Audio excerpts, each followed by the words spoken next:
Don't burn down your own house. Don't burn down your own life. This is Redeeming the Time Brothers podcast, a podcast by Gene Kissinger and Norman Kissinger, two brothers who spent their lives in ministry and raising large families. Our desire is to provide a digital place for those who long belong. And as always, we want to leave a nightlight on. For that nightlight, it's out of Proverbs 20 and verse 1. Wine is a mocker, strong drink is raging, and whosoever is deceived thereby is not wise.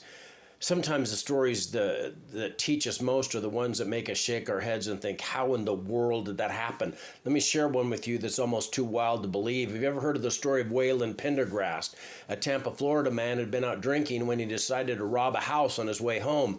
The drunken man forced his way into the house, filled a suitcase, found there with valuables that he discovered. He made his way to the living room. In a stupor, he decided it would be a good idea to set a fire to cover his tracks, so he ignited a blaze before making his way out the back door. Thinking he was home free, he continued on to his house, only to find 3 fire trucks parked outside fighting the blaze he had set to cover his theft from his own home.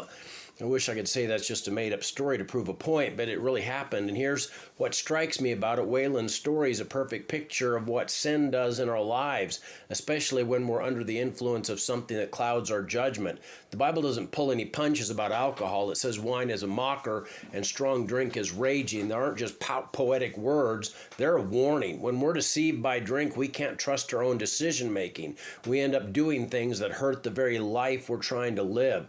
But here's the thing, and I've learned this too soon old and too late smart, not just about alcohol. It makes us burn down our own houses. It's any sin that we think we can control, any habit we think we can manage, any compromise we think won't really hurt us. We tell ourselves we're in control, we're just having a little fun, that we deserve this, nobody's going to know, and before we realize that we've set fire to our own peace, our own family, and our own walk with God. According to the study published in the Washington Post a few years ago, 1/3 of adults, Americans, admit that either have now or have had in the past a problem with drinking.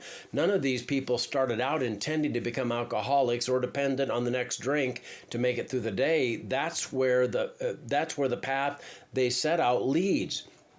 The good news is this: God's grace is stronger than any chain that binds us, but we got to be honest about what's holding us. We have to stop pretending we're robbing somebody else's house when we're actually destroying our own.